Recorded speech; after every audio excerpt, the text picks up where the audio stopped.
के सदस्य नहीं बने हैं तो बिल्कुल परिवार के सदस्य बन जाए, ताकि प्रत्येक सेशन को आप बहुत बेहतर तरीके से देख सके, समझ सके, आपको नोटिफिकेशन मिल सके। प्लस आप हमारे सारे सेशन के पीडीएफ डाउनलोड कर सके। पीडीएफ के लिए बहुत सारे कॉल आते हैं, कैसे करें। बहुत सिंपल है, नीचे डिस्क्रिप्शन में लिंक दिया है टेलीग्राम का। पहले आप अपने फ़ोन में टेलीग्राम ऐप डाउनलोड करें, लॉगिन करें, फिर इस लिंक पर क्लिक करेंगे, आप टेलीग्राम से ज्वाइन हो जाएंगे और इसके बाद आपको पीडीएफ मिलनी शुरू हो जाएगी। यूनिट 2 मनोविज्ञान की विधियों की चर्चा की थी कल, और आइए कल हमने 2 विधियां पढ़ ली थी, प्रेक्षण विधि पढ़ ली थी और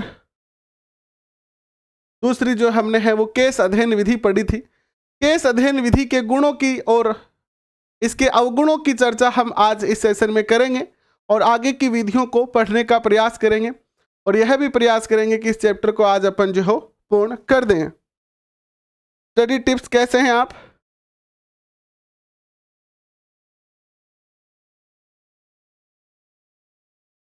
चलिए शुरुआत करते हैं। देखिए, रीट में अगर आप या फर्स्ट ग्रेड सेकंड ग्रेड में अगर 11th 12th की बुक पढ़ते हो तो रीट फर्स्ट, रीट सेकंड और फर्स्ट ग्रेड और सेकंड ग्रेड, इन पेपरों में आपको मनोविज्ञान में कोई दिक्कत नहीं आएगी।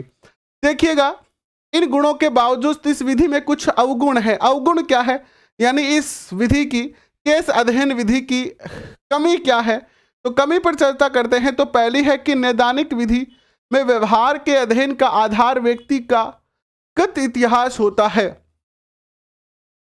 जैसे हमने ये देख लिया, आजकल आप देखते हो कि बहुत सारे ऐसे लोग आरएस बन रहे हैं, ऐसे लोग आईएएस बन रहे हैं जो कभी 10वीं में फेल हो गए थे। तो अगर हम व्यक्ति के पास्ट इतिहास की बात करें तो हो सकता है कि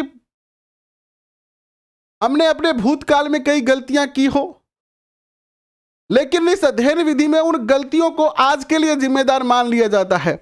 ये इसकी कमी है।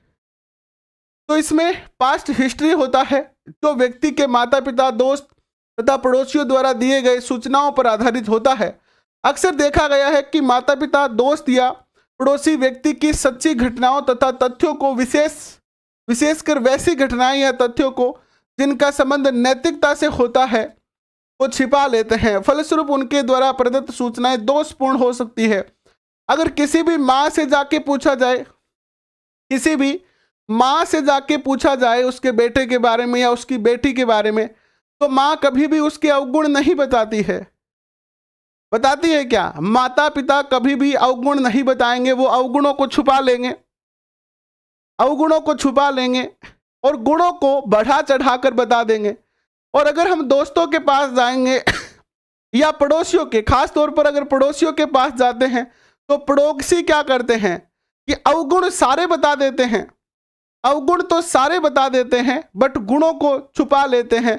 तो इस विधि के अंदर यह भी एक संभावना रहती है कि जो केस अध्ययन विधि से डाटा का कलेक्शन हो रहा है उसमें 100% जो है वो सत्यता नहीं होती है ना। डाटा को छुपाया जा सकता है इसमें। फलस्वरूप इससे प्रदत्त सूचनाएं दोषपूर्ण होती है और उनके आधार पर जो अध्ययन किया जाता है वह अधिक निर्भर योग्य नहीं होता है। दूसरी कमी इसमें यह होती है कि व्यक्ति के बारे में पूर्ण विवरण तैयार करने में जो सूचनाएं प्राप्त होती है या जो इतिहास तैयार होता है उसकी सत्यता की जांच करने का कोई उपयुक्त तरीका नहीं है। आप कैसे जांच करेंगे? जैसे किसी की मां ने यह कह दिया कि उसका बेटा जब छोटा था तो उसने सांप को पकड़ लिया था। इस बात की सत्यता को कैसे साबित कर सकते हैं हम? हमारे पास कोई ऑप्शन नहीं है। हमें या तो मां की बात को मानना पड़ेगा या हम इसको ना माने। बट हम भूतकाल में जाकर सत्य सिद्ध नहीं कर सकते हैं। तो यह भी इस कमी का क्या है? दोष है। इस विधि की कमी है, इस विधि का अवगुण है। तीसरा अवगुण आता है यह है कि नैदानिक विधि द्वारा व्यक्ति की समस्या का अध्ययन करने के लिए यह आवश्यक है कि मनोवैज्ञानिक प्रशिक्षित होना चाहिए तथा उन्हें साक्षात्कार तथा मनोवैज्ञानिक परीक्षणों का उत्तम ज्ञान भी होना चाहिए। प्राय देखा गया है कि इस विधि का उपयोग एक साधारण मनोवैज्ञानिक भी करने लगते हैं और ऐसी परिस्थिति में इससे प्राप्त तथ्यों पर अधिक भरोसा नहीं किया जा सकता है। इसके बाद आता है केस अध्ययन विधि। यदि अध्ययन में सम्मिलित केस अध्ययन विधि में यदि अध्ययन में सम्मिलित किया गया व्यक्ति का स्वरूप कुछ अनोखा है तो इससे प्राप्त निष्कर्ष का सामान्यकरण में नहीं किया जा सकता है। तो ये इस विधि के क्या है, कुछ अवगुण है, कुछ कमियां हैं जिसमें हमने चर्चा की है। एक बार सारे बच्चे इसको शेयर करें अपने दोस्तों के साथ, है ना। थोड़ा सा समय चेंज हुआ है, समय हमने 4:30 की जगह 1 बजे किया है ताकि हम और ज़्यादा लंबी क्लास कर सकें। 4:30 बजे समय का अभाव रहता है, फिर रात वाली क्लास के डाटा तैयार नहीं हो पाते हैं। तो एक बार सबको पता चल जाए, इसके लिए आप थोड़ा सा शेयर कर दें, इस क्लास को शेयर कर दें एक बार अपने दोस्तों के साथ। नेक्स्ट जो विधि आती है हमारी 3 नंबर जो विधि आती है वो आती है साक्षात्कार विधि। साक्षात्कार क्या होता है आप अच्छी तरह से जानते हैं। जनरली आप इंटरव्यू दिए हुए होंगे, इंटरव्यू भी कई प्रकार के होते हैं। एक तो जैसे RS का इंटरव्यू, IS का इंटरव्यू। एक जब रिश्ता होता है, सगाई होती है ना, सगाई, लड़की वाले देखने आते हैं या लड़के वाले देखने आते हैं, तो लड़की के पिता या लड़की के दादा या लड़के के रिश्तेदार या लड़की के रिश्तेदार आपसे जो क्वेश्चन आंसर कहते हैं बेटा कितना क्या नाम है तुम्हारा, है ना। चाहे वो घर पे कैसी भी भाषा में बोलते हो, लेकिन आपसे वो हिंदी में बात करेंगे और हिंदी में क्या कहेंगे वो आपसे, आपका नाम क्या है ना। नाम, कितनी पढ़ाई की है आपने, आपके भाई बहन कितने हैं, अच्छा आप क्या क्या क्या करते हैं आप, है ना। ऐसे हजारों क्वेश्चन, और मैंने ऐसे ऐसे लोग देखे, पता नहीं ऐसे इनोसेंट क्वेश्चन पूछते हैं जिनका प्रैक्टिकल जीवन से कोई लेना देना भी नहीं है, लेकिन है तो एक तरीके का इंटरव्यू। ये भी लड़के और लड़कियों दोनों का ही ऐसा होता है, ऐसा नहीं कि लड़कियों के साथ ही होता है, ऐसा दोनों के साथ होता है। तो ये भी क्या है, यह भी जो है वो क्या है, साक्षात्कार है। तो आज हम साक्षात्कार को समझने का प्रयास करेंगे। आइए इसकी परिभाषाओं की थोड़ी सी चर्चा करते हैं। परिभाषाओं की चर्चा करते हैं। सामान्यतः 2 या 2 से अधिक व्यक्तियों द्वारा किसी विशेष उद्देश्य से आमने सामने की गई बातचीत को साक्षात्कार कहते हैं।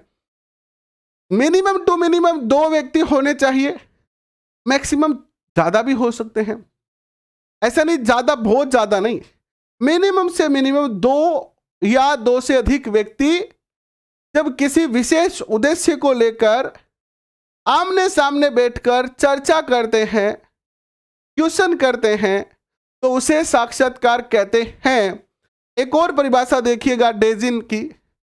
डेजिन क्या कहते हैं, 1970 में कहा डेजिन ने कि साक्षात्कार को कुछ इस अर्थ में परिभाषित करते हुए कहा, डेजिन ने साक्षात्कार को परिभाषित करते हुए कहा कि साक्षात्कार आमने सामने किया गया एक संवादोचित आदान प्रदान है जहां एक व्यक्ति दूसरे व्यक्ति से कुछ सूचनाएं प्राप्त करता है। डेजिन क्या कहते हैं कि साक्षात्कार जो है वो आमने सामने बैठकर चर्चा करना है, जिसमें आमने सामने बैठकर बात करना है, जिसमें एक व्यक्ति दूसरे व्यक्ति से कुछ क्वेश्चन पूछता है, कुछ प्रश्न पूछता है, ठीक है। एक व्यक्ति दूसरे व्यक्ति से कुछ सूचनाएं प्राप्त करता है। एक और परिभाषा आती है किलरिंगर की। किलरिंगर क्या कहते हैं,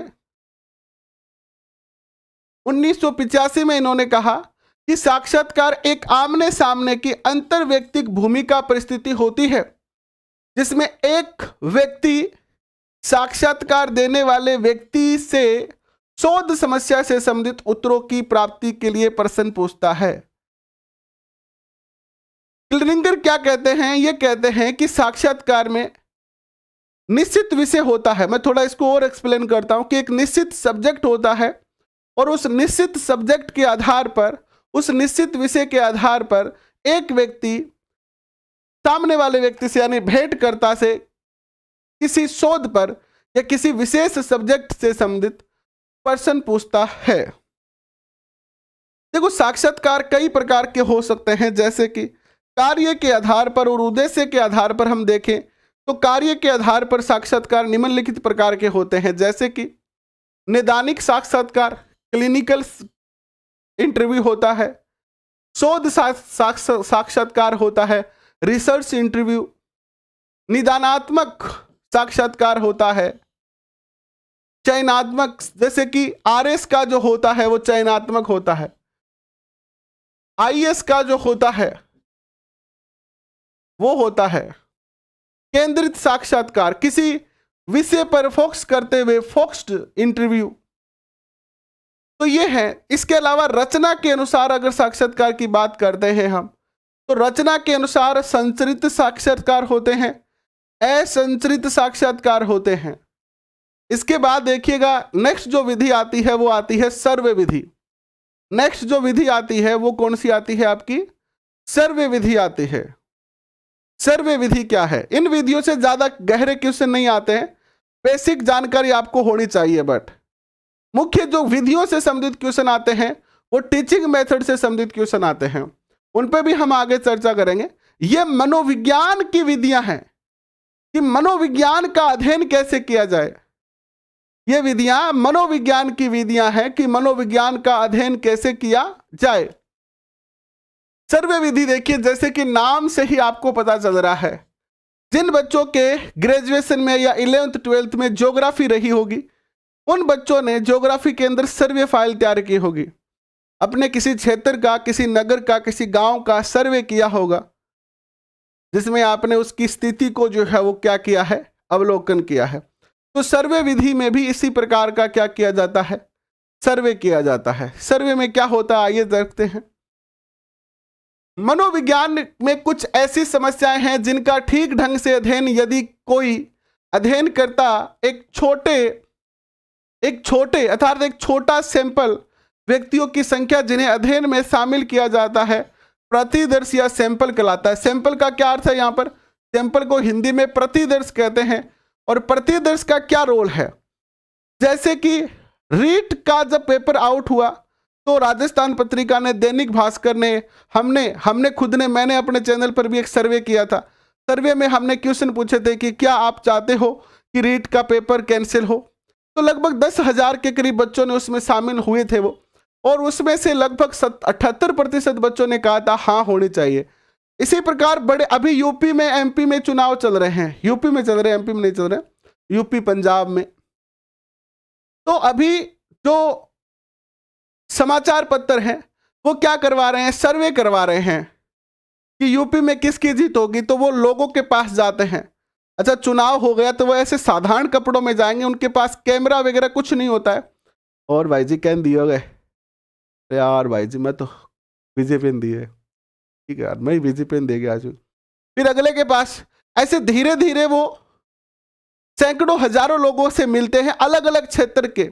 जैसे 200 विधानसभा सीटें हैं तो 20 विधानसभा सीटों पर 20 व्यक्तियों को भेजा गया, और 20 व्यक्तियों से जो डाटा प्राप्त हुआ उसका एनालाइज किया गया, और उसके आधार पर तय किया जा सकता है कि जीत किसकी होगी। 100% एक्यूरेट नहीं हो सकते हैं। इसकी 100% एक्यूरेसी कब हो सकती है? जब ये जो सैंपल है वो बड़ा हो। जितना ज्यादा बड़ा सैंपल होगा उतना ही एक्यूरेसी जो है वो ज्यादा आएगी। इसका एक और उदाहरण बताता हूं मैं। बीए में हिंदी साहित्य, भूगोल, राजस्थानी है, क्या मैं रीट लेवल 2 में 3rd ग्रेड एसएसटी से पेपर दे सकता हूं? आप दे सकते हैं, दे सकते हैं आप। एसएस की क्लास रात को 8:30 बजे होती है, एवरी नाइट 8:30 से 9:30 बजे। मनोविज्ञान की क्लास एवरी डे 1 बजे से 2 बजे तक हम करने का प्रयास कर रहे हैं, ठीक है। इसके अलावा एक और आपने टीवी पर एक सीरियल आता है, कौन बनेगा करोड़पति। कौन बनेगा करोड़पति के अंदर क्या आता है कि एक लाइफलाइन आती है, ऑडियंस पोल। और आपने अगर कौन बनेगा करोड़पति देखा है तो आप किसी भी एपिसोड को देख लीजिए जिसमें ऑडियंस पोल का ऑप्शन आया है, यानी जिस व्यक्ति ने ऑडियंस पोल को सिलेक्ट किया और कोई क्वेश्चन ऑडियंस से पूछा गया तो उनके हाथ में एक मीटर होता है जिसमें A B C D 4 option होते हैं और हमेशा ऑडियंस पोल का जो रिजल्ट होता है वो लगभग एक्यूरेट होता है, सही होता है। तो यहां पर भी कुछ ऐसा ही है। आइए चर्चा करते हैं। सैंपल लेकर करना चाहे तो ठीक एक वैज्ञानिक ढंग से वह नहीं कर पाता है। इस तरह की समस्याओं के अध्ययन के लिए प्रतिदर्श का बड़ा होना जरूरी है। क्वेश्चन पूछा जाएगा कि अगर सर्वे विधि से हम सर्वे विधि से अध्ययन कर रहे हैं तो सर्वे विधि का सैंपल जो हो कैसा होना चाहिए, तो सैंपल जो हो बड़ा होना चाहिए। सर्वे विधि का सैंपल कैसा होना चाहिए, बड़ा सैंपल होना चाहिए, ज्यादा लोगों के डाटा होना चाहिए। समाज के भिन्न भिन्न वर्गों के व्यक्तियों से को लेना अनिवार्य हो जाता है। समाज में बच्चों के पालन पोषण का अभ्यास के प्रति मनोवृत्ति का अध्ययन, शादी से पहले होने वाले लैंगिक संबंधों का अध्ययन, किशोरों में विशेष औषध यानी ड्रग्स के प्रयोग से संबंधित समस्या आदि कुछ ऐसी समस्याएं हैं जिनका अध्ययन के लिए प्रतिदर्श का बड़ा होना तथा सभी वर्गों का प्रतिनिधित्व होना जरूरी है। ऐसी बहुत सारी समस्याएं हैं कि शादी से पहले क्या आपने यौन संबंध स्थापित किए हैं, इसमें एक सर्वे करवाया जा सकता है। लेकिन सर्वे में बहुत सारे लोगों से सर्वे करवाया जाना चाहिए, हर जाति के, हर वर्ग के, अमीरों के, गरीब के, हर प्रकार के लोगों को जितना ज्यादा शामिल करोगे उतना ही ज्यादा रिजल्ट क्या होगा, सही होगा, होना अनिवार्य है। और इसी तरह की समस्याओं के अध्ययन के लिए मनोवैज्ञानिकों के द्वारा सर्वे किया जाता है। सर्वे विधि के कुछ गुण हैं। आइए कुछ गुणों की चर्चा करते हैं कि सर्वे विधि में कौन कौन से गुण हैं। सर्वे विधि के गुण क्या है। BA STC है क्या, रीट लेवल सेकंड का एग्जाम दे सकते हैं। जिनका STC और BA दोनों हैं, BSTC और BA या BSc, यानी आपका ग्रेजुएशन है और आपका STC है तो आप level second, REET level second का पेपर दे सकते हैं। देखिए गुणों की बात करते हैं तो इस विधि का सबसे बड़ा गुण यह है कि इसके द्वारा कम समय में अधिक से अधिक व्यक्तियों से आंकड़े संग्रह किए जा सकते हैं।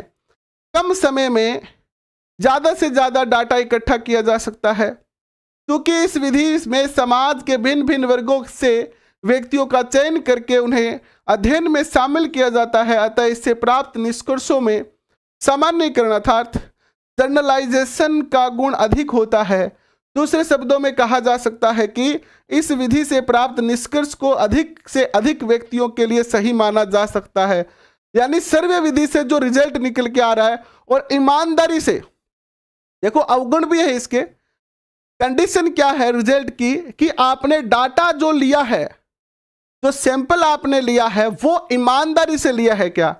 कई बार क्या होता है कि जो सैंपल इकट्ठे करने वाला होता है वो डाटा नहीं लेता है और खुद ही डाटा क्रिएट कर देता है, और उससे क्या हो जाता है, इस विधि का रिजल्ट जो है वो बिगड़ जाता है। तो डाटा आपने ईमानदारी से लिया है तो आपको कोई दिक्कत नहीं आने वाली है और रिजल्ट सही होगा। यानी सर्वे विधि का गुण काफी अधिक होता है। अवगुणों की बात करते हैं इसमें, तो इसका प्रयोग शिशुओं पर नहीं किया जा सकता है। जो छोटे बच्चे हैं उन पर नहीं कर सकते हैं हम। इस विधि में समस्या से संबंधित जो आंकड़े संग्रह किए जाते हैं उनकी वैधता पर लोगों को शंका रहती है। जैसे आपने अक्सर, अभी का करंट मुद्दा है कि अभी जैसे टीवी पर डिबेट चलती है, चर्चाएं चलती है और एग्जिट पोल दिखाए जाते हैं, अलग अलग न्यूज चैनल, कोई कांग्रेस को जिताता है, कोई बीजेपी को जिताता है, कोई बसपा को जिताता है। तो अगर एग्जिट पोल में बीजेपी को जिता दिया तो बाकी पार्टियां क्या कहेगी कि हमें आपके एग्जिट पोल पर विश्वास नहीं है, हम ही जीतेंगे, आप देख लेना हम ही जीतेंगे। ठीक है, कांग्रेस और अन्य पार्टियां यह कहेगी। अगर किसी एग्जिट पोल ने कांग्रेस को जिता दिया तो बीजेपी और अन्य पार्टियां क्या कहेगी कि हमें आपके एग्जिट पोल पर विश्वास नहीं है। तो लोगों की शंका यानी शक हमेशा बना रहता है, इसमें शक बना रहता है लोगों का। उदाहरण के लिए डाक प्रणाली द्वारा प्राप्त सूचना या आंकड़े सही हैं, इससे निश्चितता पूर्वक कैसे कहा जा सकता है।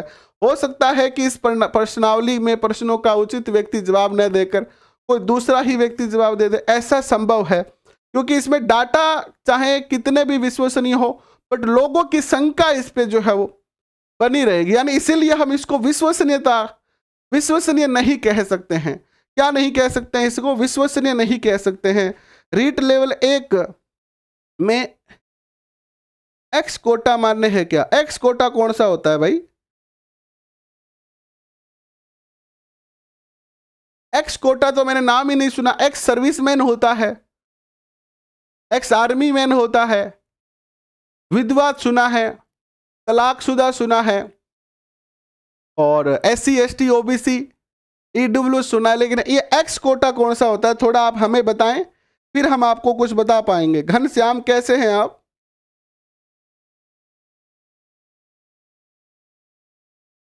देखिए नेक्स्ट क्वेश्चन पे बढ़ते हैं हम।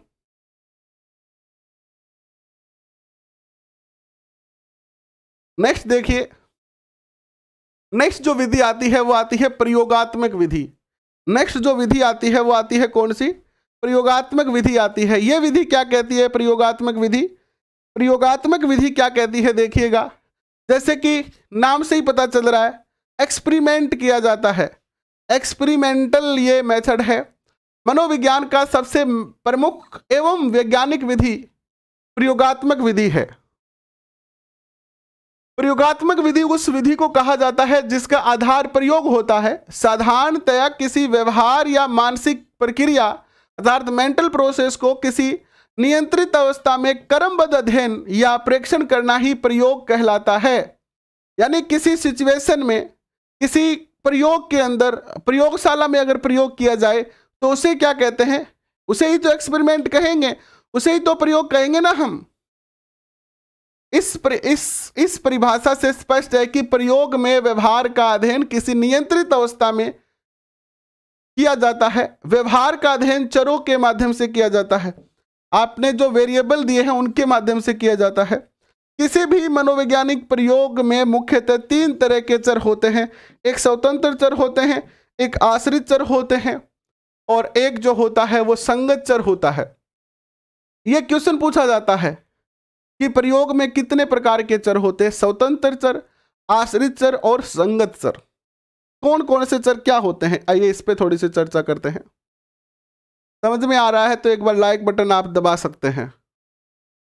समझ में आ रहा है तो लाइक बटन दबाए, अभी भी हमारी संख्या कम है। एक्स आर्मी मैन का होता है, एक्स आर्मी मैन का होता है घनश्याम, बिल्कुल, बट यहां पर एक्स लिखा है ना, तो एक्स तो मैंने कहा था ना कि एक्स आर्मी मैन का तो होता है।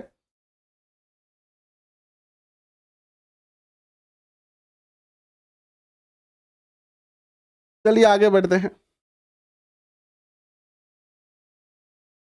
संगत चर की बात कर रहे थे हम, स्वतंत्र चर की सबसे पहले बात करते हैं।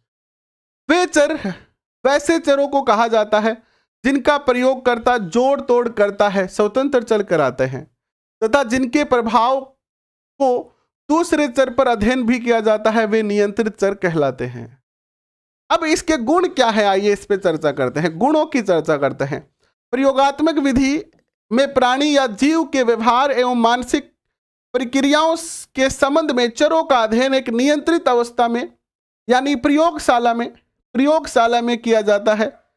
परिणाम स्वरूप इससे प्राप्त निष्कर्ष की आंतरिक वैधता काफी अधिक होती है। अपने इसी गुण के कारण प्रयोगात्मक विधि अन्य विधियों से भिन्न है। यानी प्रयोगात्मक विधि से जो निष्कर्ष निकलता है, जो रिजल्ट आता है, वो काफी ज्यादा वैध होता है, क्योंकि यह नियंत्रित अवस्था में प्रयोग किया जाता है। इसका रिजल्ट जो है ज्यादा वैध और मान्य होता है। और बात करते हैं तो इतना ही नहीं, नियंत्रित परिस्थिति दूसरी विधि में नहीं मिल पाती है। एंटकिसन तथा हिलगार्ड ने 1983 में कहा कि चरों पर सख्त नियंत्रण रखने की क्षमता ही प्रयोगात्मक विधि को प्रेक्षण की अन्य विधियों से अलग करती है। देखिए, एंटकिसन ने कहा तो है कि यह जो विधि है वो अन्य विधियों से अलग इसलिए है क्योंकि ये ऐसे वातावरण में प्रयोग किया जाता है जो नियंत्रित हो, कंट्रोल्ड एनवायरनमेंट हो। बट यह जो विशेषता है यही उसका सबसे बड़ा अवगुण बनेगी जब हम इसके अवगुण पढ़ेंगे। तो जब हम इसके अवगुण पढ़ेंगे तो। देखिए, प्रयोगात्मक विधि में पुनरावृत्ति का गुण होता है। प्रयोगकर्ता स्पष्ट रूप से अपनी रिपोर्ट में यह लिखता है कि इसका प्रयोग डिजाइन क्या है, इसका जो है एक्सपेरिमेंटल डिजाइन है वो क्या है, उसके प्रयोज्य की संख्या क्या है, उसमें स्वतंत्र चर में जोड़ तोड़ कैसे किया, आदि आदि। यदि दूसरे अध्ययनकर्ता को पहले अध्ययनकर्ता द्वारा प्राप्त निष्कर्ष पर किसी प्रकार की शंका है तो उसे दोहराकर निष्कर्ष की जांच आसानी से की जा सकती है। इस विधि का एक सबसे अच्छा उदाहरण बताऊं मैं आपको। आप देखते हो कि बाइक खरीदने जाते हो या गाड़ी खरीदते हैं कोई, मैं गाड़ी की बात नहीं करूंगा क्योंकि बेरोजगार के लिए ये गाड़ी की चर्चा करना अच्छी नहीं है। हम बात करते हैं किसकी, मोटरसाइकिल की बात करते हैं। आप बाइक खरीदने गए हैं, जैसे मान लो आप कोई भी XYZ बाइक खरीदने गए, तो उसका एक बताया जाता है कि 1 लीटर में ये कितने किलोमीटर चलेगी।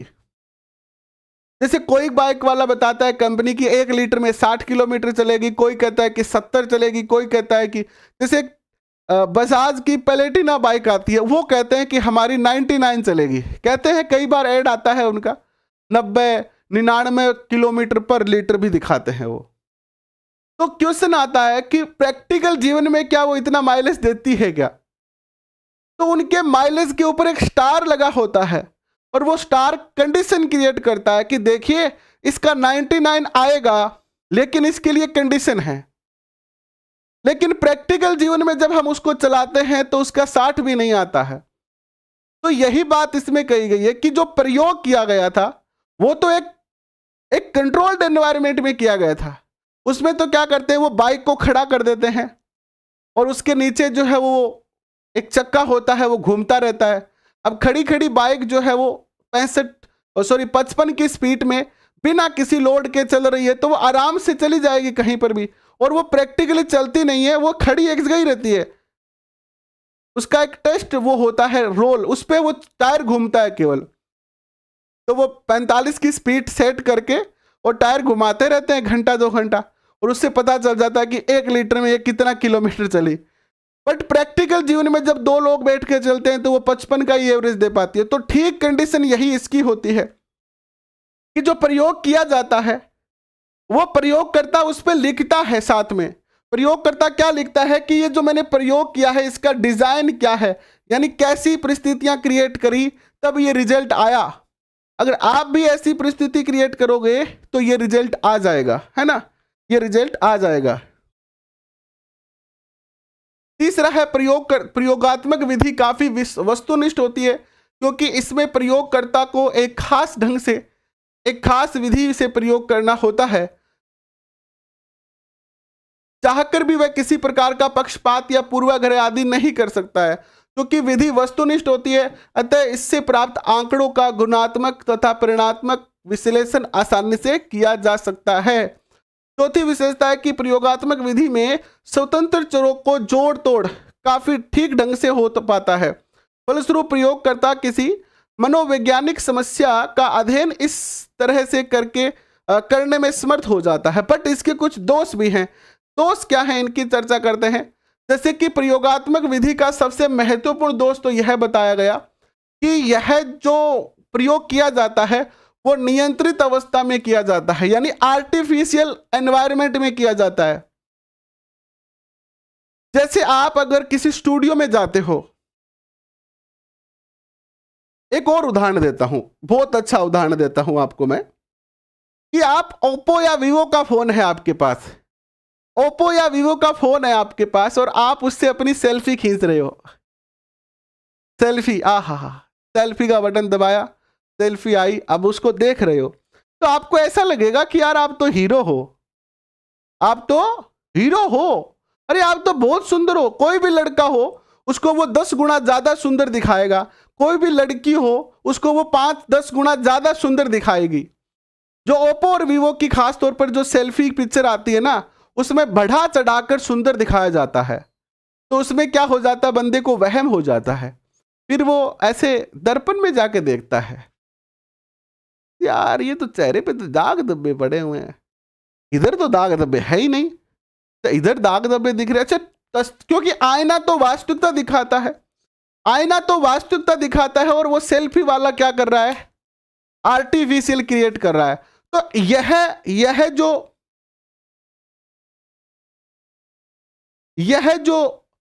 यह जो प्रयोग होता है, इसमें भी प्रयोगशाला में प्रयोग किया जाता है।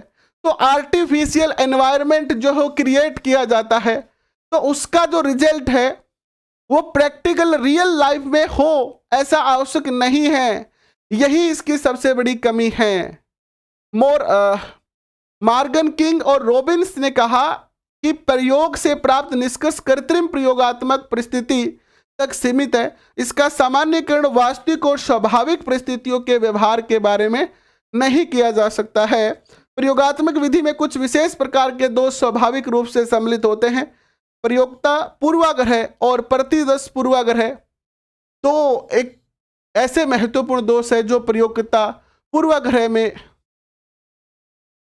प्रयोगकर्ता या प्रयोक्ता को की अपनी उम्मीद या प्रत्याशा, पक्षपात आदि प्रयोग के परिणाम तथा प्रेक्षण प्रक्रिया को प्रभावित कर सकते हैं। यानी इसमें भी यह कहा गया है कि जो प्रयोग करने वाला है उसका एक पूर्वाग्रह होता है और जिसके ऊपर प्रयोग किया जा रहा है उसकी भी एक मेंटल कंडीशन होती है, उसकी एक सोच होती है, उसका एक पूर्वाग्रह होता है। और ये भी दोनों जो है वो क्या करेंगे, आपके प्रयोग को प्रभावित कर सकते हैं। ठीक है, इसके उदाहरण नहीं देखेंगे। इसके बाद देखिएगा नेक्स्ट जो विधि आती है वो कौन सी आती है, अंतर्दर्शन विधि आती है। अंतर्दर्शन विधि किसने दी थी? अंतर्दर्शन विधि जो है वो संरचनावाद की है। अंतर निरीक्षण का अर्थ होता है अंत से या अंदर का निरीक्षण करना। जैसे हम अपना खुद निरीक्षण करते हैं कि हम में क्या कमियां हैं, क्या हम में अच्छाइयां हैं। हम जैसे 2021 में पेपर दिए तो हम अपना विश्लेषण करें कि 2021 में मैंने क्या नहीं पढ़ा, क्या मुझसे गलतियां हो गई थी, पेपर के टाइम मैंने क्या गलतियां की थी, पेपर को अटेम्प्ट करते क्या गलतियां की थी, तैयारी के समय क्या गलतियां की थी। और आप अपनी गलतियों को पहचानें और उनमें सुधार कर लें। यह अंतर निरीक्षण विधि होती है या अंतर्दर्शन विधि भी इसको कहते हैं।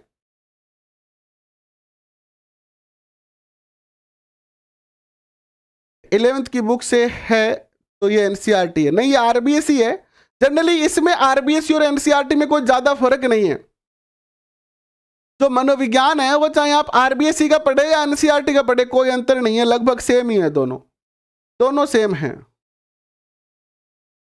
मनप्रीत, आप अनअकैडमी पर कोर्स लेना चाहते हैं, अगर आज रात 12 बजे से पहले लेते हैं 20% डिस्काउंट मिलेगा आपको। कोड है गोविंद लाइव, GOVINDLIVE और बड़े अक्षरों में प्रयोग करना है बिना स्पेस दिए। बाकी आप मुझे कॉल करके पूछ सकते हैं ज़्यादा डिटेल के लिए। ठीक है, नंबर आपके पास होगा ही मेरा, नहीं है तो बता दीजिएगा। अंतर निरीक्षण का अर्थ होता है अंत से या अंदर का निरीक्षण। दूसरे शब्दों में जब कोई व्यक्ति अपने भीतर की अनुभूति का स्वयं निरीक्षण करता है तो इसे अंतर निरीक्षण कहा जाता है। इस विधि का प्रतिपादन विलियम वुंट ने और उनके शिष्य टीचरनर ने किया था तथा उनके शिष्य टीचरनर ने संरचनावाद नामक स्कूल की स्थापना के द्वारा किया। इन लोगों ने मनोविज्ञान को चेतन अनुभूति का विज्ञान कहकर परिभाषित किया और बतलाया कि चेतन अनुभूति को अध्ययन करने का विधि सिर्फ अंतर निरीक्षण ही है। अच्छा, इन्होंने 3 तत्व बताए, पहला संवेदना, फिर भाव और फिर प्रतिमा। ये मैं आपको बता चुका हूं पहले वाले सेशन में, तो इन तीनों चीजों को दोबारा बताने की आवश्यकता नहीं है। अंतर निरीक्षण विधि, टीचर के अनुसार अंतर निरीक्षण विधि की सफलता निम्नलिखित बातों पर निर्भर करती है। किन बातों पर निर्भर करती है इस विधि से अध्ययन करना? इस विधि से अध्ययन करना किन बातों पर निर्भर करता है? तो देखिए, अंतर निरीक्षण करने वाले व्यक्ति में किसी प्रकार का पूर्वाग्रह या तथा पक्षपात की भावना न हो, यह हो ही नहीं सकता। देखिए, कोई भी व्यक्ति जो है वो जब भी अपना खुद निरीक्षण करता है तो वो किसी ना किसी पूर्वाग्रह से या पक्षपात से प्रभावित होता ही है। भाई, अपने आप को कोई बुरा नहीं कहेगा। जैसे मुझे अपनी रिपोर्ट खुद तैयार करनी है तो मैं अपनी बुराई थोड़ी बताऊंगा भाई, मैं बुराई नहीं बताऊंगा, मैं तो अपनी कमियां कभी नहीं बताऊंगा, छुपा लूंगा, केवल अपनी अच्छाइयां ही बताऊंगा। और केवल अच्छाइयाँ बताऊंगा तो फिर ये जो विधि है वो विश्वसनीय नहीं रहेगी। अंतर्निरीक्षण करने वाले व्यक्ति को अपने ध्यान व अवधान की प्रक्रिया पर पूर्ण नियंत्रण हो। अंतर्निरीक्षण करने वाला व्यक्ति शारीरिक और मानसिक रूप से तरोताजा तथा उसमें थकान तथा मानसिक ऊब आदि का भाव हो न हो। अंतर्निरीक्षण करने वाले व्यक्ति में अंतर्निरीक्षण की प्रक्रिया में अभिरुचि हो तथा उसकी चित्त प्रकृति शांत हो। इसके गुण क्या है देखिएगा। अंतर्निरीक्षण विधि द्वारा व्यक्ति की मानसिक प्रक्रियाएं जैसे कि उसकी इच्छाओं भावों का अध्ययन विश्लेषण ठीक ढंग से हो पाता है। कुछ मानसिक समस्याएं ऐसी होती है जिन्हें सिर्फ अंतर्निरीक्षण विधि द्वारा ही अध्ययन किया जा सकता है। जैसे कि यदि कोई अध्ययनकर्ता यह देखना चाहता है कि चिंतन की प्रक्रिया में मानसिक प्रतिमाओं का हाथ है या नहीं है। इसके अलावा अंतर्निरीक्षण विधि एक तरह का आत्मनिरीक्षण होता है। अंतर्निरीक्षण विधि मनोविज्ञान की सबसे पहली और सबसे पुरानी विधि है। ये मोस्ट लाइन है, सबसे पहली और सबसे पुरानी विधि है, ठीक है। इसके बाद इसके दोष क्या हैं कि मनोवैज्ञानिकों ने अंतर्निरीक्षण विधि का सबसे बड़ा दोष यह बतलाया है कि यह व्यक्तिगत और आत्मनिष्ठ विधि है। भैया मेरा ही निरीक्षण हो रहा है और मैं ही कर रहा हूं, मेरा ही तो निरीक्षण हो रहा है और मैं ही निरीक्षण करता हूं, तो इसमें क्या होता है कि रिजल्ट अच्छा नहीं होता है ना। ऐसा भी संभव है कि अनुभूति कुछ हो रही हो। और जैसे एक मूवी देखी थी आपने अमिताभ बच्चन की, उसमें एक डायलॉग था कि मर्द को दर्द नहीं होता है, मर्द को दर्द नहीं होता है, मर्द को दर्द नहीं होता है, लेकिन वास्तव में फिर धीरे सी मर्द घर पे जाके रोता है कि दर्द हो अरे भारे के करूं, है ना। तो उसको दर्द तो उस समय भी हो रहा था जब उसको मार पड़ रही थी, लेकिन उस टाइम उसने अपने दर्द को दर्शाया नहीं, छुपा लिया और ऐसे अकड़ में लोगों को कहा कि मर्द को दर्द नहीं होता है। फिर बाद में जाके घर पे रो रहा पार लग गिर गया, आज तो जोर की लगी। तो यही इसके अंदर होता है कि दोषों को छुपाया जा सकता है। इसमें कुछ अनुभूतियां स्वभाव से ऐसी होती है जिनका अध्ययन अंतर्निरीक्षण विधि द्वारा करना संभव ही नहीं होता है, क्योंकि ये विधि तो मैं पढ़ा भी चुका हूं पहले, कोई दिक्कत नहीं है। बस इतनी ही विधियां हैं आपकी। अब देखो मैंने इसके वन लाइनर क्वेश्चन लिखे हुए हैं, इनको मैं पढ़ाऊंगा नहीं क्योंकि पूरा चैप्टर मैंने पढ़ा दिया है आपको। ये मैं आपको पीडीएफ में साथ ही दे रहा हूं, ठीक है। ये सारे वन लाइनर क्वेश्चन आपको पीडीएफ के साथ अटैचमेंट करके दे रहा हूं, तो आप चैप्टर पढ़ के और वन लाइनर क्वेश्चन अपनी बुक में नोट कर सकते हैं, ठीक है। मैंने पिछले चैप्टर के भी आपको दिए थे और इस चैप्टर के भी दे रहा हूं। कल हम चैप्टर नंबर 3 शुरू करेंगे, ठीक है। 3 में ज़्यादा अपने लिए है नहीं, तो 3 या 4 कल इसी टाइम शुरू करेंगे 1 से 2 बजे, ठीक है। 1 से 2 बजे हम चर्चा करेंगे। एनसीईआरटी की किताब रात को 8:30 से 9:30 बजे चल रही है। अभी के लिए बस इतना ही। आशा करता हूं कि आपको ये सेशन अच्छा लगा। अगर ये सेशन अच्छा लगा तो इसे लाइक कर सकते हैं, शेयर कर सकते हैं अपने दोस्तों के साथ, और अगर आपने चैनल सब्सक्राइब नहीं किया है तो सब्सक्राइब बटन पर क्लिक जरूर कर दे ताकि आने वाले सेशन का आपको नोटिफिकेशन मिले। पीडीएफ के लिए नीचे डिस्क्रिप्शन में लिंक दिया है टेलीग्राम का, वहां जाके आप हमारी सारी पीडीएफ डाउनलोड कर सकते हैं। अभी के लिए बस इतना ही। बहुत बहुत